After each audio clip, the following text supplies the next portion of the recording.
about that. I'm frozen on my screen. I don't know if you guys can hear me, but We can. welcome to the Humpday Hangout. Today, my name's Mike Dugan, and we're here with the usual cast of characters. And also joining us tonight is the boss, David Rhodes, and we are going to talk about the Firefighter Mayday survey today. First off, we'd like to thank our friends at Key Hose for helping us here and for helping us with this program. If you want to find out about Key Hose, just ask them. They'll bring it to you. They'll let you train with it, let you try it. It's great hose. Everybody loves it. So thank you, Key Hose. We appreciate your everything. Before we get started, we're going to turn it over to the boss, Chief Rhodes. Go ahead, please. Thank you, Mike, and welcome everybody.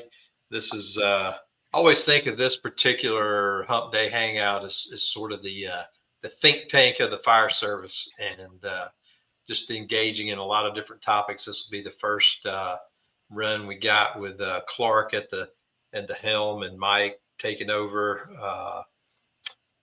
after a long run from our buddy. But I just wanted to say a couple of things.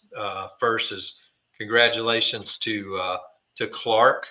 He has agreed to step up even in a bigger role and be on the FDIC advisory board, which means he'll be helping us pick the classes, set the tone and the curriculum for FDIC. And also to Brent Brooks, who's not here today, but is our high-rise expert extraordinaire. And he has also accepted a position on the FDIC board. So congrats to both of you guys, and thank you for all of the work that you've done in the past and that you're going to do in the future. You're going to be a tremendous wealth of knowledge added to our board that is going to take us down the path to the future. And you're also honoring and keeping the legacy of our buddy Bill Guston going. So thank you so much for that. And I'm looking forward to working with you guys even closer. So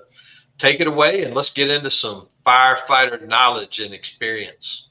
Thank you very much, Chief Rhodes. I do appreciate it. I appreciate the invitation, and I'm really looking forward to being on the board, and I'm looking forward to being a part of the future of Fire Engineering Magazine. And I know Brent as well. Brent is actually traveling right now, but I know he's thrilled as well.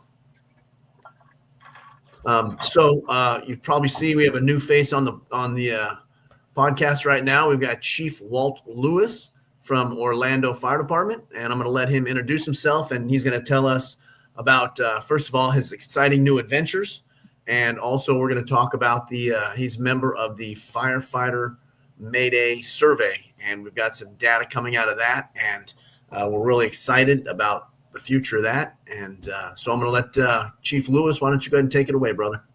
All right. Thank you. Appreciate it, Clark. And then echo Chief Rhodes' sentiments about welcome to the board and doing some great work.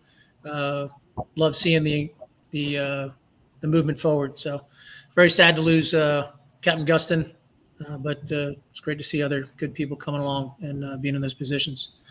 My name is Walt Lewis. I'm a firefighter, and I worked for Orlando Fire Department, recently retired. After 29 years of service, I was assigned as the assistant chief overseeing operations on E-shift. Had great people working under my command there, and got to do a lot of great stuff. At about the 30-year mark, you need to leave, or it's a pretty significant impact. And fortunately, another great opportunity came along in my life at the Orlando International Airport. Chief Menser saw fit that I would be a good part of the team and hired me on as a deputy chief. So he and I are partnered together to help lead the organization, and we have about 100 firefighters under our command.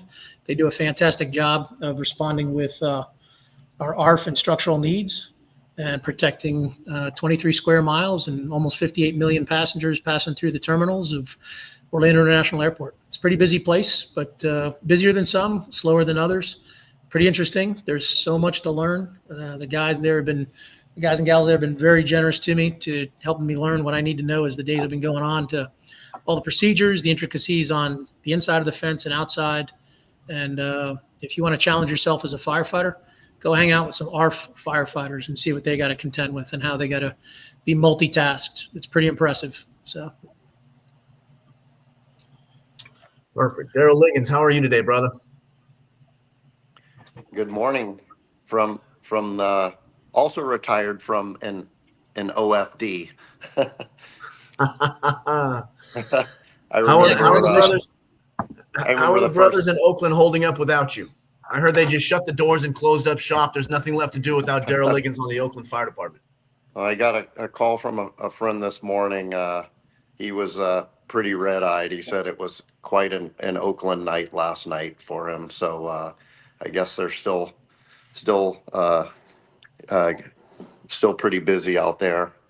And what's interesting is when I hear Chief Lewis talk about their ARF operations with 100 members in the Oakland Fire Department were merged, where many years ago the Oakland International Airport merged into the city of Oakland, and there are only 6 members per day on duty. So quite a bit different operation, much smaller airport, even though it is an international airport.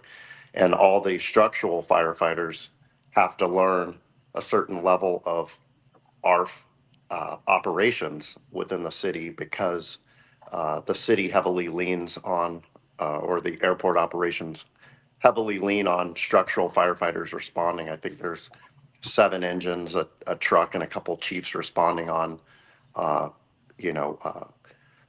airport incidents out there. So yeah, it is quite a challenge. It is a different world. I just got a little, taste of how different airport operations are than structural operations. And I agree with you. It is something to dip your toes in and see if it's something you're interested in, because it's just quite a different world than stretching a line to a private dwelling.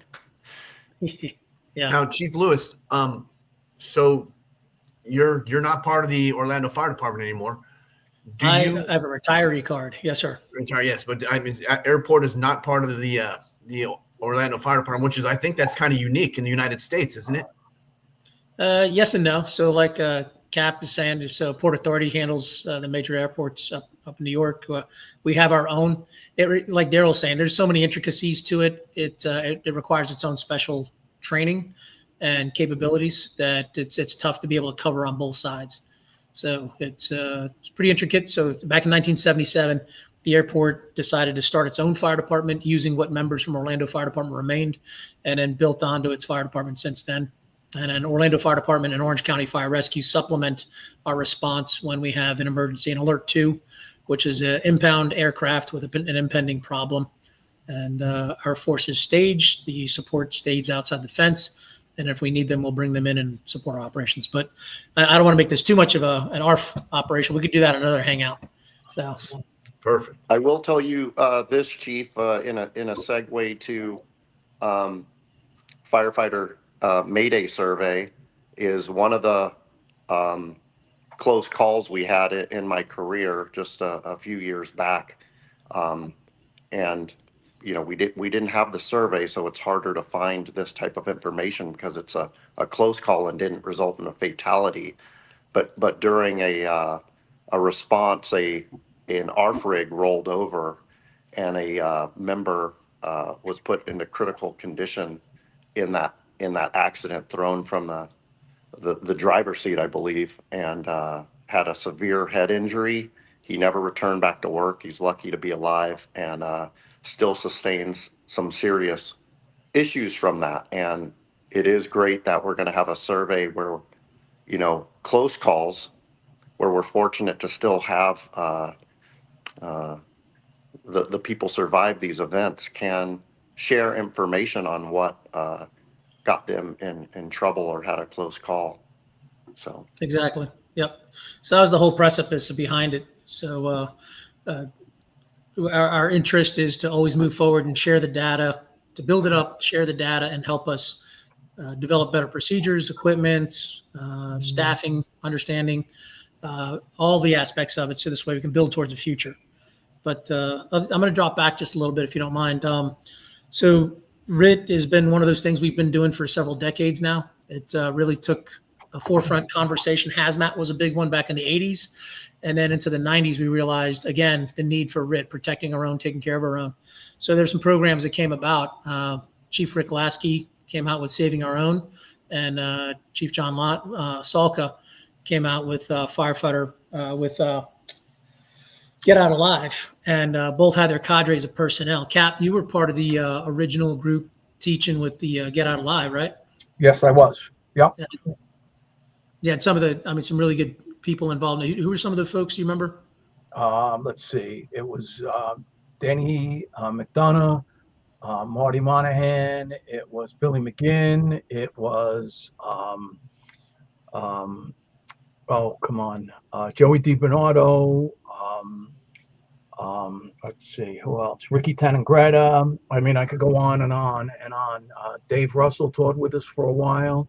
And then a lot of guys came up and helped out as our assistants. I mean, that's where I met a lot of our Florida friends. Mike Gilbert, Walt Stallings, yourself.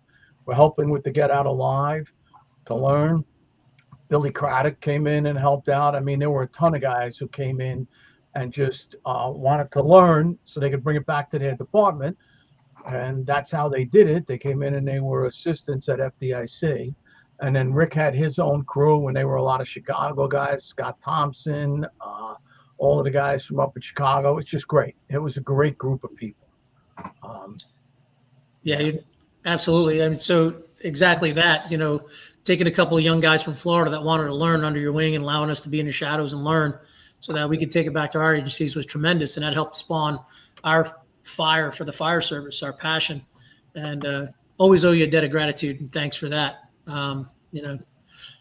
But taking that as the time went on, more and more agencies started developing their RITs, and a lot of them come out as generic, where it's a very basic situation, or there's certain procedures where the next up company that doesn't have anything assigned, they'll be the RIT company.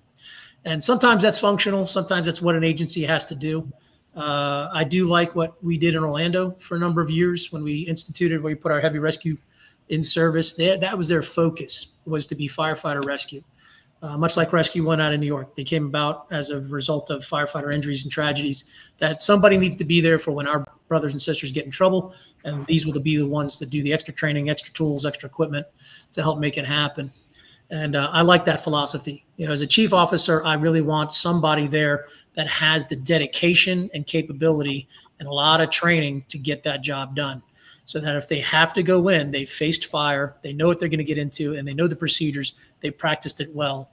I'm not a big fan of a crew off to the side that's just going to be their job until they don't have to be their job anymore, because most folks don't really want it to be their job. In Basil's program, he talks about in Proactive RIT, he talks about, asks everybody at the beginning, who likes to do these things? And everybody likes to do these things, fight fire, force entry, and all that. And he goes, how many folks like to do RIT? And very few people raise their hand. He goes, well, you can do both. And he sells the whole point on Proactive RIT being there. So he's one of those folks that is part of this Firefighter Mayday survey. And I'm kind of being a little abstract, but bear with me as I bring this whole story to bear. So a few years back, everybody was studying the Don Abbott stuff, the Firefighter Mayday survey, or the Firefighter Mayday that he was putting together. And sadly, when he passed away, that information stopped being produced. And with it being put together, he did a retrospect in looking at what data was compiled. And over time, was able to put together Project Mayday. With the tabulation of all his data, of course, we're working off that information, that nearly 50% of it. And if you pull up the Data 100, the FID, you see that it kind of falls in line with what we're finding out from our surveys, that like 50% of the data from the Mayday survey project, the Mayday project, was finding that the firefighter in distress, the FID, was rescuing themselves, that they got themselves in a puzzle, in a pickle, called for assistance, maybe yes, maybe no, but ultimately got themselves out. And then it was another percentage that was a crew nearby helping get them out, and then ultimately whittling down to 10% of the rescues coming from the RIT, the trained company. Now, to some folks, that meant that we need to do We didn't have to focus on RIT training so much. Well, to me, it meant that we had to train on RIT procedures even more critically, because when it got to that last line of defense, that was your last hope. So you had a 1 in 10 chance of it being the need for that RIT team, but ultimately those are the folks that had to do their job. But on the front side, all the valuable stuff being taught in Get Out Alive and Saving Our Own and programs that have, moved forward since then to help share and make sure our personnel are well trained in self-rescue.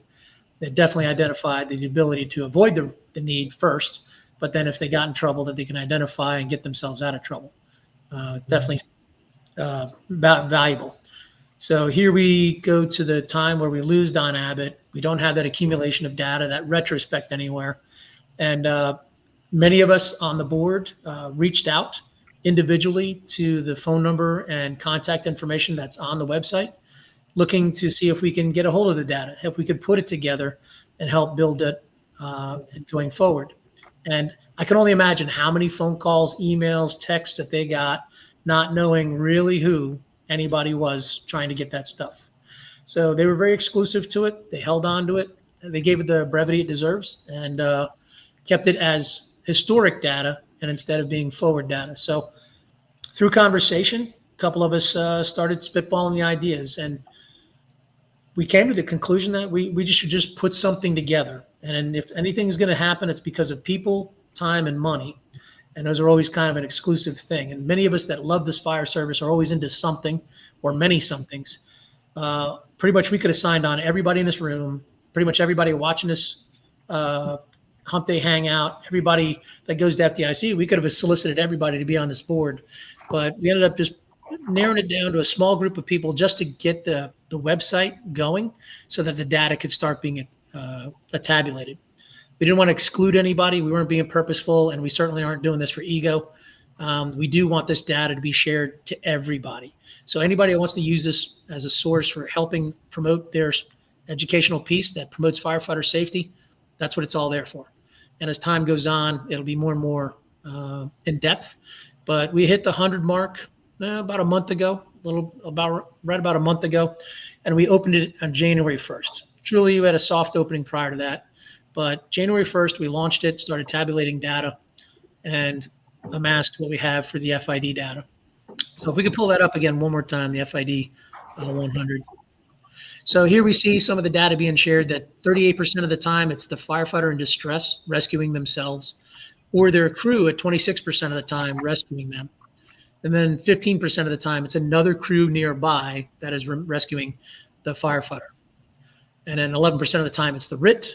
And then if it's another crew on the exterior, which was mixed up into some of the information before, is 10% of the time. So still we're seeing the RIT team being 10%. So to go back a little bit about putting this survey together, and then, Clark, is this okay? Me just going on with this, or do you want to ask? Absolutely. Nope, You're absolutely. good? Just keep going. All right, buddy. I got a head of steam, and I'll till the logs run out, I'll burn.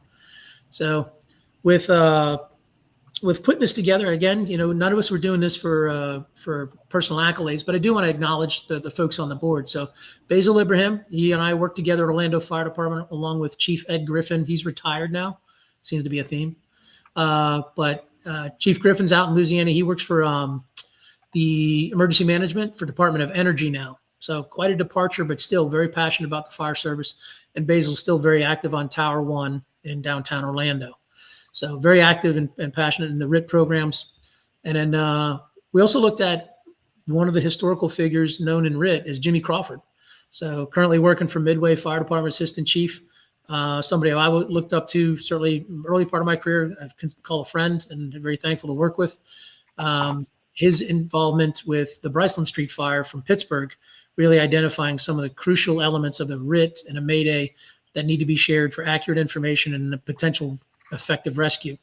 So he's got a great program. So looking at some other folks that also had interest and information going out there, Aaron Heller being another one out of South Jersey with his cadre of teaching groups from OSTA and his interest and connections, Seth Major out in Colorado. So another phenomenal person from West Metro. And then Dr. Lindsay Judah. I call her the brains of the operation because she is smarter than all six of us combined. And just very passionate and has a great eloquence of how she can share the information. So everybody's got their strengths on how they can present the information to the various organizations, their time capabilities, and their connectivity amongst the fire service and other standings. So in paring this all down, we all put our minds together, did a couple of work groups. We didn't call it a committee because you won't get nothing done on a committee. So we did it as a work group. So it's in the title, and then paid for the website, tabulated the data, kicked it out to everybody to formulate what are all the questions we need to ask. And we had over 1,000 questions ultimately put together. And a lot of them were duplicated or redundant. So we pared them all down, eventually got it to where we thought it would be effective. Pushed it out, did some beta trials with trusted sources, folks that have had Maydays to walk them through, folks that had training Maydays, multiple firefighter Maydays, whole crew Maydays. So this way we could get the best answers from the questions in the best ways possible. Back and forth with a little bit of cleanup here and there, and ultimately came down to a January 1 was our deadline. So by early December, we pretty much had it dialed in and just did some final touches. So we started releasing it slowly to a couple people, but it's always awkward to go to an agency and say, hey, we know you had a very critical incident that occurred at your agency. Some emotions are going to be raw. Some people are going to be maybe embarrassed or scared to share information. We would like to ask you to fill out this survey. That's pretty awkward. So what we definitely want to make sure everybody is aware of is, one, it is non-punitive. Nothing is shared with anybody's agency or administration so that if you did something wrong, that you're going to get in trouble for it. That is certainly not a path we want taken. It's proprietary in the sense that it's much like the confidentialness of a doctor or a lawyer. So if you were going to share your information with us, we are not going to share it out personally to tell people what you shared with us. We'll look at the data and let the data speak for itself, that 10 firefighters found themselves in trouble in a cutoff situation from fire when the hose line was compromised. So not going back to any agency and pointing them out. So we want everybody to feel comfortable that it's confidential information shared with non-punitive measures. And the whole purpose is for growth. We want to look at the data and look to see what is it that got us in trouble? How many people got in trouble? What were they wearing? What were they doing? What kind of training did they have ahead of time? Was there a command presence in place? Was there a hose line? How many people were on the fire ground? What was done after the event? Did you go to the hospital? Were there serious injuries? Did you lose time from work? Did you have training afterwards? Did your agency prepare for their Mayday beforehand? Did they do anything afterwards to help prevent it from happening again? And again, all of it being non-punitive, but to tabulate the data so that when we look at, if you don't mind pulling up data 100, just a basic question of how many commanders received training in RIT or commanding a RIT in the real world prior to a Mayday happening. And this data shows us no, almost 2/3 of commanders in the American Fire Service are not getting their RIT training ahead of time. So if they have a successful RIT operation, it may be because of their capabilities, not necessarily because of their training. But this is also out of 100 that we've tabulated, the first 100. So we may be way off. Some of the data information extrapolation that's been pointed out to us, then the scientific method is you would like to have thousands of these cases presented to you before you share the data and point out scientific information out of it. And while I agree with that, we felt 100 gives us 100. 100 is 100%. 100 is 100 people. If we could share a story or get information out there that starts with 100 and builds from there, it's just that much better. If we wait for the 1,000, we're hoping for 900 more people to add to our 100 to give us what we might see as a difference, but we'll have to wait for that entire time. And by that time, we may have lost a couple of folks we could have maybe prevented. So we would like this data to be out there to show that we need training in RIT. We need training in command. We need training in all types of aspects, things we know, but this helps us with data accumulation so that as a chief officer, if I have to go to my city administration, county administration, what have you, and say, I need funding for these things, we're helping provide that for the chief officers as well. So while the firefighters may feel like their confidence may be a little bit rattled by sharing this information or maybe compromised, again, allaying that concern, that's not a problem. What we want to do is build a better case for your caring fire chiefs to go there and help bolster what we need out of our fire service. Better equipment, better training, and better capability. So The equipment is also what kind of bunker gear were you wearing? Did you have your chin strap on, your waist strap on? I always think of Anthony Avillo. When I grab my helmet, I see my helmet strap, I think of Anthony Avillo, because every single time he's talking about his helmet strap, and it makes good sense. But it's just little things like that that may lead to a writ that we want to be able to help put together all the data so that we can share with our brothers, sisters, firefighters that we're trying to do better for the fire service. Chief What did I? Lewis, What I'm on the phone with long-winded. Jimmy Davis. What's that? I'm on the phone with Jimmy Davis. He's traveling right now, so he can't be on the podcast. He wanted me to ask you or to mention that he feels that a lot of people are not going to report because of the fear of legal ramifications, lawsuits and things like that. Have you found anything like that? Have you found that people refuse to speak to you because of that? Or is there any way that we can ensure that this is absolutely anonymous and it's not going to get anybody in a legal bind? Great question. First, hey, Jimmy, good to hear from you. Thanks for calling and asking the question. Part two is no. We're such a outside source that any information shared to us, it will be anonymous, confidential, and irretrievable, to the sense that it's not worthwhile for an attorney to want to extrapolate it from us, that there are other sources. So let me paint the picture. I have a Mayday situation at my fire department. 2 firefighters get injured. 1 dies. 1 goes to the hospital. There is every bit of public record on the medical reports, the fire report, video shot on scene, news reports, investigative reporting. All that stuff will be the mass amount of any kind of evidence, anything valuable to an attorney, that our submitted information, that's way on the outside. So there's nothing of value that we're going to get that wouldn't already be discoverable on the front side long before we get our information. And being our source, being anonymous, you don't have to type in your name.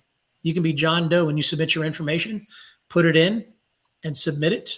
We're not going to know who you are. So if we did receive a subpoena for Walt Lewis involved in a party, the state of Florida versus Walt Lewis, and we want this information, we wouldn't be able to pull the data anyway.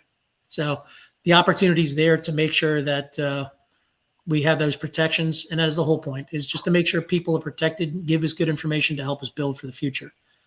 Chief, just to go back to the basics for people completely unfamiliar with this survey, which I would imagine most are not, since it's just launched earlier this year.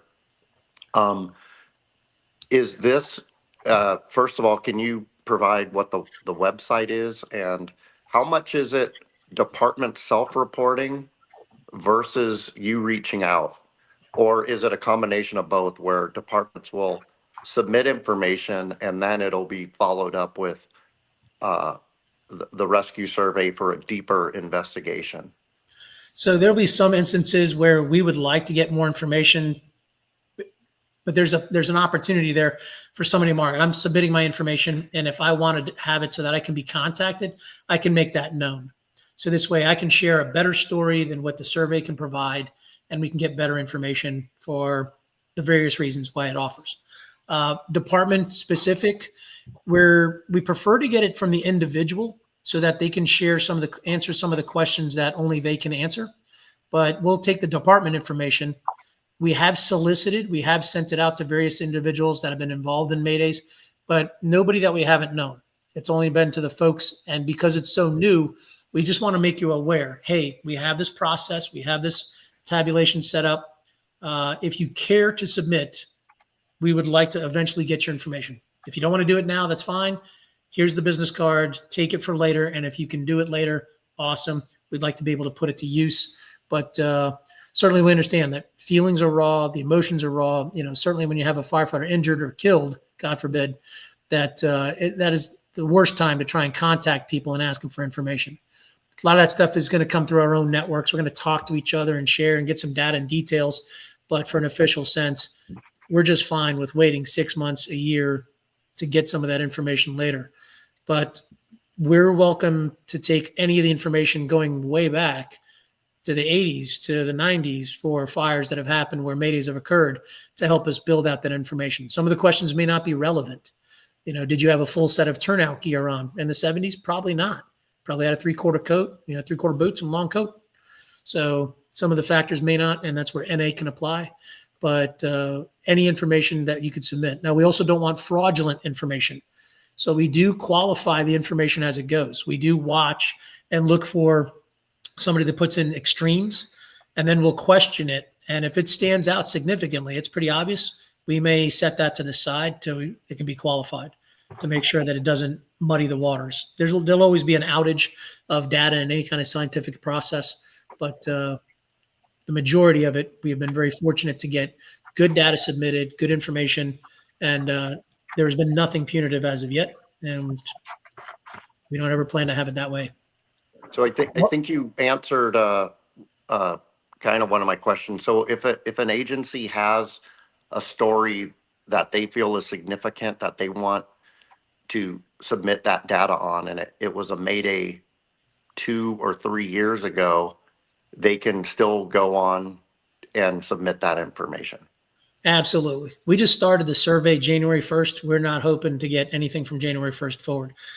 We would like to go back, Hackensack Ford Fire, July 1st, 1988. We can pull information from that one to show us what was prepared for RIT, for command, and other things that were lessons that we already know.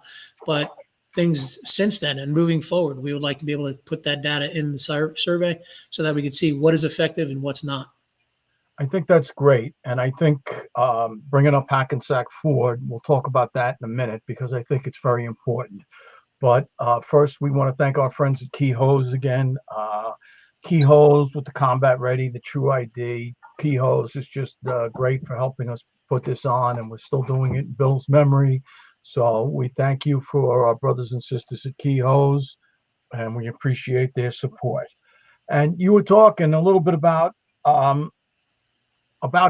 Ford. And Hackensack Ford, I mean, I remember it, we were kind of listening to it on the scanner in Spanish Harlem, and we could hear it across the river.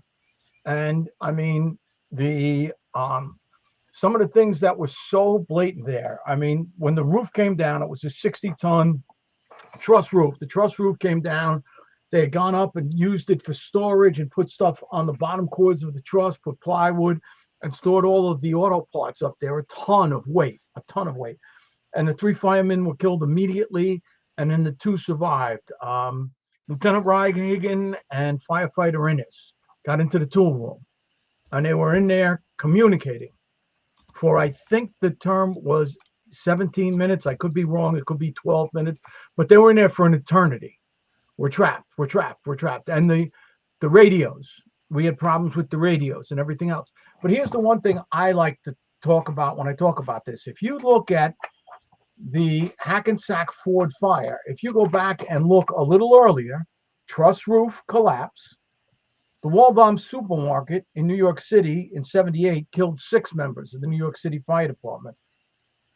Cliffside Park, New Jersey, also had the bowling alley collapse in '67 that killed 5 firemen. They were the truss roofs. If we don't learn from what we did in the past, the mistakes we made, and use that to get better and to train our young men and women in the fire service today, shame on us. And again, a lot of times we didn't learn. So putting your ego, your department's ego, and all of that stuff aside and submitting information on what happened and how you got into this situation might save a brother or sister firefighter. I recently, a while back, wrote up a whole article on a fire. And finally, the chief of department came through and said, no, you can't put this in. You can't put this into Fire Engineering Magazine because it'll make our department look bad. They made a mistake. Listen, if I had $1 for every mistake I made at a fire, I'd be a multimillionaire. I'd have my own island in the Caribbean. They made a mistake, but they almost killed 3 of their own. And they're not willing to admit it. Shame on them. Shame on us. Chief, I have another couple of questions. One is, how do you keep duplicate incidents being submitted? Should an agency just appoint a single point person that would be the one to submit that information. Is there a way to find out if maybe a company officer or a member that was in trouble is submitting information, but also someone else close to that incident is also submitting information that's going to be a duplicate? And the other thing is, about how long does it take on average for an agency to submit their story? Large agencies, I could see, especially if they're going to go back in time, it could be worthwhile, but time consuming, maybe even assigning somebody, to that position where that's their job, is submitting those reports. Yeah, those are good questions. So, so just to be clear, so are you asking how far back in history would you want to research your Maydays to have them submitted? Am I picking that up? Well, not so much. I mean, if you took like an FDNY and they were going to submit, all their Maydays, that would, be multiple people full-time job, because it's just so large and such a rich history. Right. Where a smaller agency may have, one or two stories, but how long would it take to submit, per report? Would you expect? And also, how do you keep from having duplicates in there? Gotcha. Okay. So for duplicates, we may have some of those that come through. We're pretty good about filtering, in the sense that if the same story is being told several times and it's coming from the same area, then we'll qualify it, maybe contact the submitter and ask if they know of the same submission already being put in. We've run into that a couple times, not a lot. Again, we're only at 100, but we are monitoring as the submissions go in. But part of it is also the 4 of us or the 5 of us could all be at the same battle, and we're going to see things a little differently.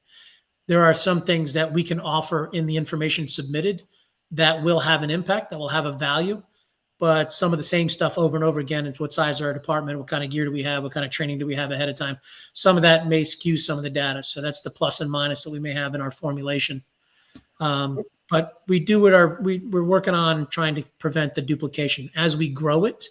As this gets bigger and bigger, like firefighterrescuesurveys.com, we're following their model. Brian Brush and his troop have been phenomenal with helping us get things put together.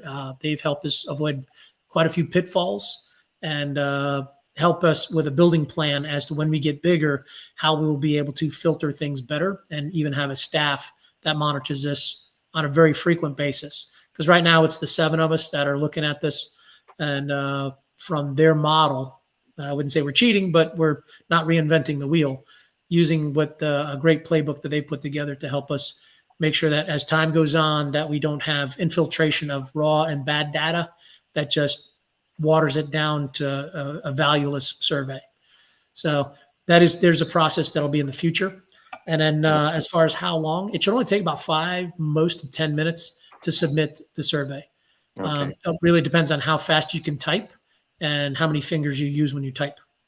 So I think a lot of agencies, if you ask them how many Maydays they had in a year or in the last 10 years, they may not have a system in place. I know in Oakland, we didn't have a system in place to track things like burn injuries. When I tried to find out how many people had been, burned, from one time we used a different type of hose and nozzle system. I was trying to see if burn injuries went up or down, or Maydays, how many that you've had. Is this a system where if a department is pretty diligent in entering each event, that they would be able to use it for their own organization to find out exactly how many close calls or incidents that they've had just in their organization? Unfortunately not. So, but what I would suggest is that if you have a trusting organization, so I'll touch on that in a second, but if you have a trusting organization where if I can submit this without fear of reprisal, that while I'm submitting this, I could also submit to here so my own agency can track what I'm putting in. But from our source, with having the different locations that everybody's able to submit from, I don't know if we could isolate it so well as to give it back to another agency. That might be something that we could do, but at this moment, I wouldn't That might be a tough one, just for the sense of we'd have to categorize a slot for data information for every agency that submits. And when we start hitting the hundreds and thousands, the data space for that would be pretty significant. So Okay. I don't know if that would be tolerable. But if we had a trusting organization, and then I could certainly see where the hesitance goes of, I love where you're thinking. That's why I love listening to you and Dennis and, the smart guys in the fire service talk, of trying to look at really what were some of the contributing factors, things that people aren't even thinking about or talking about as to why a Mayday happens. That if we had those answers, maybe we could prevent the problems from even being a problem. So, like you're talking about size of hose, size of nozzle, was it deployed properly? What size, what kind of load was it? How long was the line? How many floors did it go up? How many bends did it take? All those specific details that would really help highlight why we need additional staffing on a crew, why we need multi-engine companies paired together to put one hose line in service, why we need good flowing hose and test our hose and nozzles, make sure the package delivers the water we want, according to the BTUs we're trying to to thermally insult, to destroy. So all those things. Chief, So that's I would Chief look for Lewis. those things. Just wish we could take it that deep. So Chief Lewis, we've got some people asking, how about the specific results? Jimmy Davis just piped in and he wants to know if you have any information, data on high-rise or mid-rise fires as far as Maydays go. Jimmy, I wish I could give you a great answer on that, bud. We're still working on that. So it's going to be a little bit more time. We haven't got a lot of high-rise fire submissions. So until we do, I don't think it would be a good representation of what you want to hear.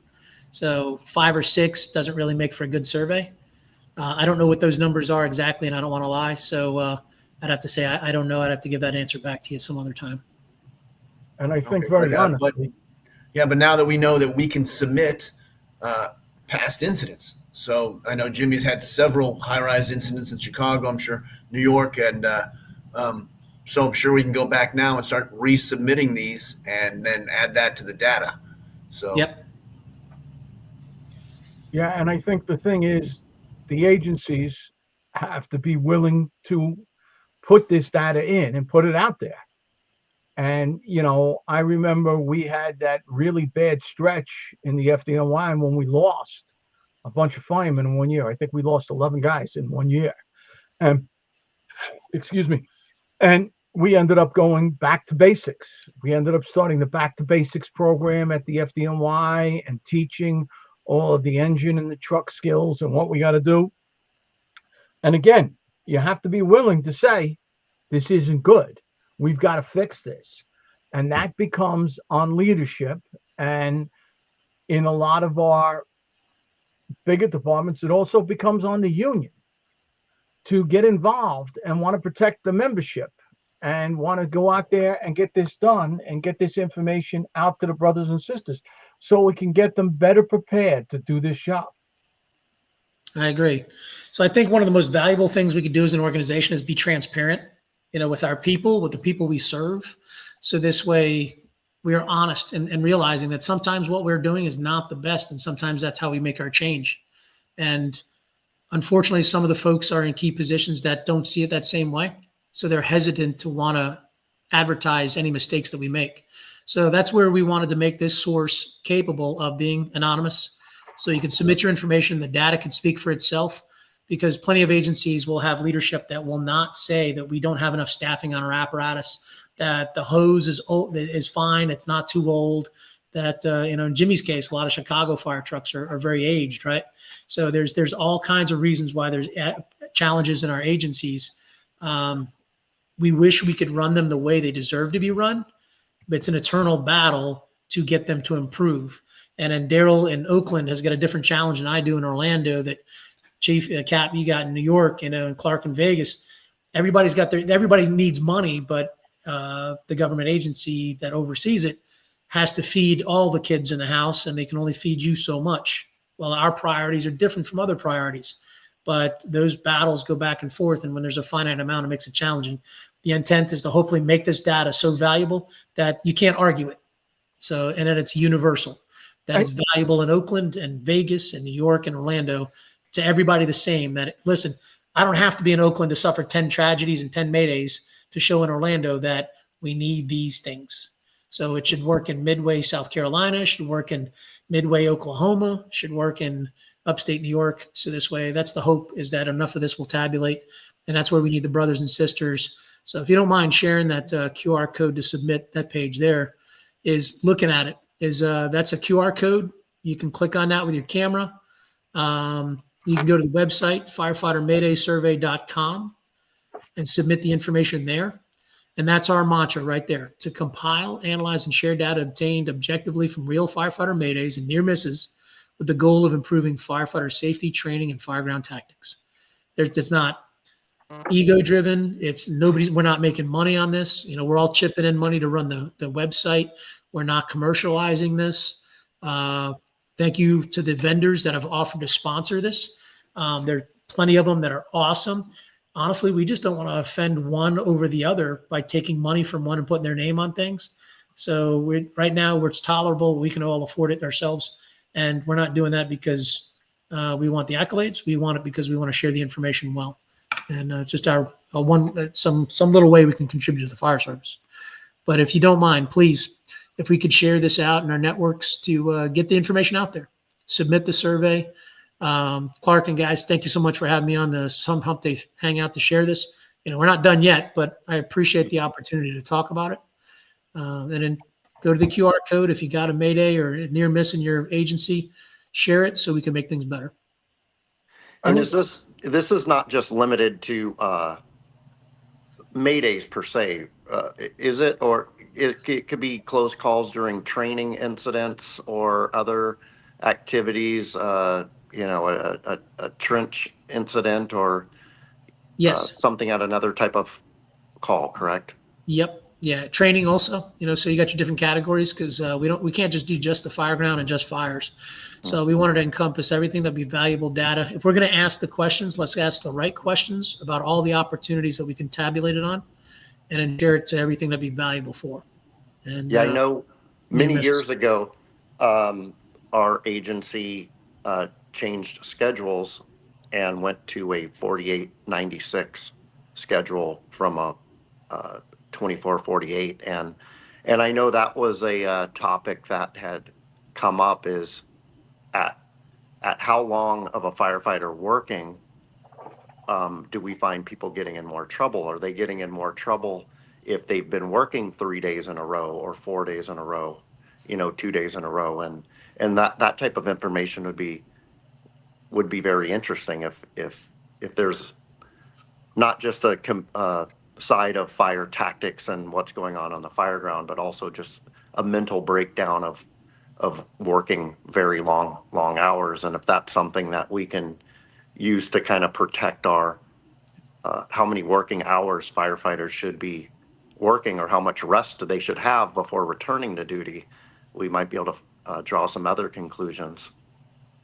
For sure. And if nothing else, help teach our people that they need adequate rest before they come in, that living on monsters and rock stars isn't going to get you through the day all the time. They're definitely changing my work schedule and sleeping at home every night. I am living proof that 30 years of being 24/48 or 48/24 for quite a bit of it, and now being a nighttime sleeper, it is such a difference in my health, in my ability to work out, to remember things, to just overall health.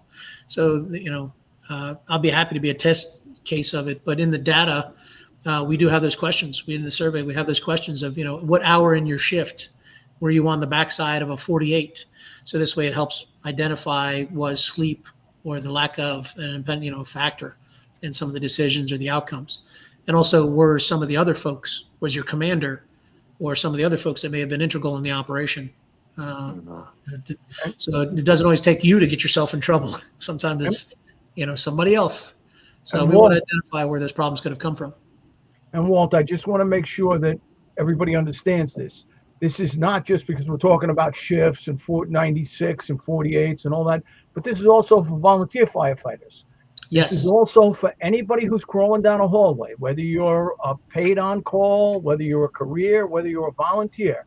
If you get jammed up, and something happens, we want to know what happened. I mean, listen, you could be a volunteer and wake up at 3 o'clock in the morning going to a working fire, and things happen. And we want all of this information from everybody. It's not just career fire departments. That's a very good point, Cap. Yes, you're right. So the volunteer fire service is just as valuable as the paid fire service. We're all protecting America. So absolutely. So, and we'd like to see this worldwide as well. So it's data from everywhere. Cool. So we hope to pull all this as we hit milestones. We'll share the data and going out, we'll hit those benchmarks. You'll see it come through the IFC, the IFF, Florida Professional Firefighters, and other state professional firefighter organizations. It'll be shared at different times with some of the sources, NIOSH, NFA, and some of the challenges going on there right now with funding. Those aren't quite our audiences that we're able to push it all out, but email still works and everything else. So again, we wanted to build this with a core group of people that were able to just sit down, put it all together, and push it out there. There have been quite a few great folks that have offered their services. Now that it's up and running, have volunteered and said, hey, we'd like to be a part of this. It's not that we don't want to take on anybody's help, or we don't feel like they deserve to be a part of it. It's just we've built the process, and it's running. It's doing a great job, and we want everybody to benefit from it. So it's there's a lot of great people that have offered their help, and we thank them very much for wanting to be a part. We thank Fire Engineering, Humpday Hangout, Clark, you guys, for helping us get the word out. But if anybody wants to help at this point, please help share that, give them that last page. We have it on the website also, that firefightermaydaysurvey.com, and then share that. Put it in your presentations. When you teach a class at FDIC, at any other place that you teach or promote, throw a slide in there real quick while all the students are coming in, and you're doing your intro, throw that up there. This way they got time to hit the QR code. And if they're listening to one of my talks, then they've got, 90 minutes to listen to something, to do something besides listen to me talk. They can do something valuable. I'm joking. That's a great idea, Chief. I never thought about that, but yeah, that's fantastic, including that in the presentations, spreading the word. So put it out there, put it on your Facebook page, it all helps. And then we'll publish it again on the occasion, but it's going to be eternal. That's the hope. But I can't see the comment right now, but somebody that is listening put in a comment saying that they were on their way to do some RIC and firefighter training. Oh, it says it right there. Heading into work to teach firefighter rescue and RIC. When I was at the training division, my last year, Oakland had a very close call where we almost lost 3 members in a mid-rise fire for a fire on the 6th floor. And, it is one of those stories that was kind of kept internally. But that training, we were really in the middle of a lot of self-rescue training and saving our own, and also, removal of downed firefighters. One of the members involved in that rescue had just come from the academy back to their firehouse after teaching one of the modules, and was involved in the removal of 2 unconscious firefighters. And one of the members that helped save other members that were involved in it was a brand new firefighter, and he had credited his training and saving himself in this becoming a happy story rather than a tragic one, as happy as that could be. But and that was just working and knowing his SCBA very, very intimately, because he had really been training and staying calm and dealing with that. So this training does matter, and I'm glad he's heading into work to participate in this training, but we can't do enough of it. Can I just one more thing I want to say, and this to me is vitally important. I was at the firehouse one night, and one of my senior men was retiring, and They went out on a fire as the rapid intervention crew, as the fast truck, as we call them in New York City. And the junior man on the rig that night had 23 years, and he was the lieutenant. And they went to this fire, and there was a brand new Proby lost in the basement, and he ran out of air. And he gave a mayday because that day his captain had drilled him on a mayday. And he gave a mayday because he wasn't too proud to give a mayday. He wasn't worried about embarrassing the company or the fire department or anybody else. He gave a mayday. When they pulled him out because of the CO, he was in respiratory arrest and cardiac arrest, and they brought him back, and he went back to work in that firehouse because he gave the mayday. Never, ever, ever be afraid to give a mayday. If you think you're in trouble, you're in trouble. Give the mayday. You know, you don't want to be the guy sitting up in heaven saying, I wish I gave a mayday. Yeah, amen. So, amen. And that's what part of our hope is also just demystify the pride that prevents a mayday, right? And you know, we don't want to overwhelm the fire ground and call maydays left and right, but call them when you're supposed to. And it's, but hopefully through this data, we could share good information, get it more positively recognized, get it so that we can make good changes and improve our fire service. You know, we all love it. We all want to contribute. And for those folks that may not be able to host a Humpday Hangout, you can contribute by submitting if you have something. And don't forget firefighterrescuesurvey.com. Keep that one out there alive. That's how we validate what we're doing. So this way we're going to these fires, we're rescuing people every day. You know, that was a great project started years ago and it's morphed into what it is. Brian King, thanks for making this, you know, teaching the brothers and sisters what you're doing there, bro. So thanks for helping make this happen. But, you know, go back years ago with Chief Goldfeder, awesome, helping point out what some of the dangers are. But for a good while there was a stretch where every day we were seeing firefighters hurt, firefighters killed, firefighters hurt, firefighters killed. And if that's all you ever see, it's like being a chief. All I hear is the complaints. I don't hear all the good that's happening. You know, I got to have my balance. I got to have my reason why. And then here comes Firefighter Rescue Surveys coming out. So that started years ago with a couple other guys, and a lot of good people built into it. Pete, trying to remember. What's that? I said, how about some final thoughts there, Chief? We're getting ready to wrap it up.